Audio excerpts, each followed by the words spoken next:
আজ শনিবার আর প্রতি শনিবার হলেই বাসায় একটু সবসময় নিরামিষ রান্নাবান্না করার চেষ্টা করি।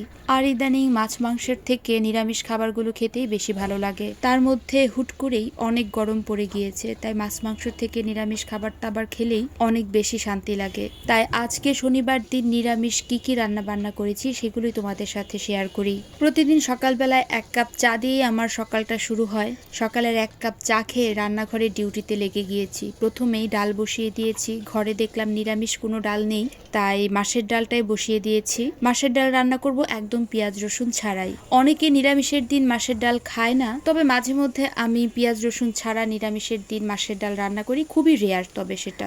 আর এদিকে একটু আজকে সয়াবিনের তরকারি রান্না করব, তাই সয়াবিনটা লবণ জলে ভালো করে সেদ্ধ করে জলটা ফেলে দেব।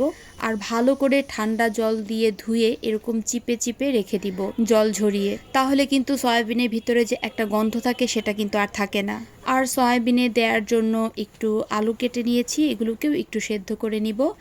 আর মাছের ডালটা আমি প্রেসার কুকারেই দিয়ে দিয়েছি, ডালটা সেদ্ধ হয়ে গিয়েছে আর তার সাথে আলুটাও সেদ্ধ হয়ে গিয়েছে সয়াবিনের তরকারির। সেই জলের মধ্যেই, আলু সেদ্ধর জলটার মধ্যেই আলু পেঁপে ভাজি করব, সেটাও একটু সেদ্ধ করে জলটা ফেলে দিয়ে নিব।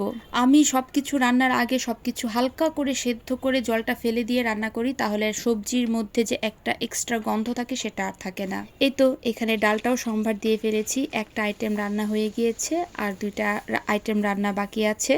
তো সয়াবিনটা সবার প্রথমে আমি ভেজে নেব। তো ভাজার সময় তেলের মধ্যে আমি আস্ত জিরা, তারপরে সয়াবিন দিয়ে দিলাম, হলুদের গুঁড়ো, মরিচের গুঁড়ো, পরিমাণ মতো লবণ দিয়ে সয়াবিনটাকে বেশ অনেকক্ষণ ভালো করে ভেজে নিব। সয়াবিন রান্নার আগে অবশ্যই ভালো করে ভেজে নিতে হবে, তা না হলে সয়াবিনে কিন্তু একটা এক্সট্রা কেমন কেমন গন্ধ থাকে। সয়াবিন ভাজার পরে আবার কড়াইয়ের মধ্যে কিছুটা তেল দিয়ে দিলাম আর ফোড়নের জন্য নিয়ে নিয়েছি দারচিনি, এলাচি, গোটা জিরা, তেজপাতা, শুকনা মরিচ, লং, গোলমরিচ। এগুলোকে একটু পাটার মধ্যে হালকা করে থেতো করে তারপরে তেলে দিয়ে দেব। সেদ্ধ করে রাখা আলুগুলো দিয়ে দেব আর পরিমাণ মতো লবণ দিয়ে আলুটাকে ভালো করে ভেজে নিব। আলুটা ভাজা হতে থাক আর এই ফাঁকে সয়াবিনে দেওয়ার জন্য আমি কয়েকটা টমেটো, মানে 3টা টমেটো ব্লেন্ড করে নিব। এদিকে আলু ভাজাও হয়ে গিয়েছে, এর সাথে টমেটোটাও ব্লেন্ড করে দিয়ে দিয়েছি।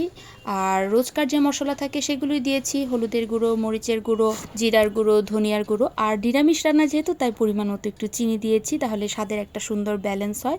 এরপর একটু জল গরম দিয়ে মশলাটাকে ভালো করে কষানো হবে। উপরে তেল চলে আসলেই মশলাটা ভালো করে কষানো হয়ে যাবে। আলুটাও মোটামুটি সেদ্ধ হয়ে গিয়েছে। নিরামিষ রান্নার আসল স্বাদই কিন্তু মশলার মধ্যে থাকে, গোটা মশলাতে। মশলা যত ভালো করে কষানো হবে রান্নার স্বাদ ততই বেড়ে যায়। যেহেতু একদম পেঁয়াজ রসুন থাকে না, তাই মশলার উপরে আর রান্নার কষানোর উপরে আসলে স্বাদটা ডিপেন্ড করে। এরপর ভেজে রাখা সয়াবিনগুলো দিয়ে ভালো করে এটাকে আমি মশলার সাথে ভেজে নিব আর একদম ফুটন্ত জল গরম দিয়ে দেব। ব্যাস, সয়াবিন রান্না কিন্তু মোটামুটি একদম কমপ্লিট। এবার এটা ভালো করে জলটা ফুটে আসলে এতে দিয়ে দেব আমি ফালি করে রাখা কয়েকটা কাঁচামরিচ। লবণ মিষ্টিটা একটু টেস্ট করে নিব।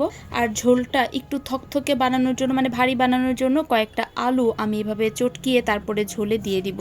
এভাবে আমি আমার মাকেও করতে দেখি, আমার শাশুড়ি মাকেও রান্না করতে দেখি, তাহলে ঝোলটা একটু ভারী হয়। এরপর আর কি, এরপর সবার লাস্টে আমি ঘি দিয়ে দেব। নিরামিষ রান্নায় ঘি না হলে একদমই ভালো লাগে না, আর সয়াবিনের তরকারিতে তো একটু ঘি বেশিই লাগে। ঘি দিয়ে ভালো করে একটু ঢাকা দিয়ে রেখেছিলাম কিছুক্ষণের জন্য। ঝোলটা ভালো করে ফুটে এসেছে আর এই যে এটা হচ্ছে ফাইনাল লুক। এত ভালো হয়েছিল আজকে এই সয়াবিনের তরকারিটা, খুবই ভালো হয়েছিল। নিরামিষ সয়াবিনের তরকারিটা খেতে ভীষণ মজার হয়। আর ওই যে সবার প্রথমেই তো দেখিয়েছিলাম একটু আলু পেঁপে ভাজি করব, একদম খুবই সিম্পল ভাবে। তেলে দিয়ে দেব কালো জিরা আর কাঁচামরিচ, তারপর দিয়ে দেব আলু আর পেঁপেগুলো। কাঁচামরিচটা বেশি করে দেব আর কোনো মরিচের গুঁড়া ব্যবহার করব না। একটু হলুদ দিয়ে দেব, একটু মিষ্টি মানে চিনি আর লবণ দিয়ে দিলাম পরিমাণ মতো। ব্যাস, এটা মিডিয়াম টু হাই আছে একটু ভাজা ভাজা করে নেব, লাল লাল করে ভাজবো, তাহলে পেঁপের মধ্যে কিন্তু একটা সুন্দর গন্ধ হয় ভাজা ভাজা। আর মোটামুটি আমার আলু পেঁপে ভাজি একদম কমপ্লিট হয়ে গিয়েছে। আর আজকে রান্না বান্নাও কিন্তু আমার একদম কমপ্লিট হয়ে গিয়েছে।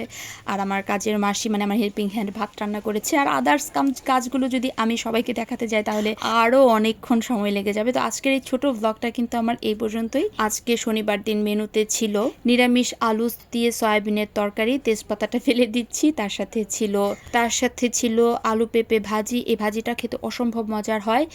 আর তার সাথে ছিল ডাল। আর রাতের জন্য আমি তরকারিটা একটু সাইড করে রেখে দিয়েছি। তো আজকের এই ভিডিওটা কিন্তু আমার এই পর্যন্তই। কারা এই ভিডিওটা কোন জায়গা থেকে দেখেছেন অবশ্যই আমাকে কমেন্ট বক্সে জানাবেন। ভিডিওটা ভালো লেগে থাকলে অবশ্যই সবাই লাইক আর কমেন্ট করবে। তো আজকের মতো এখানেই, সো টাটা।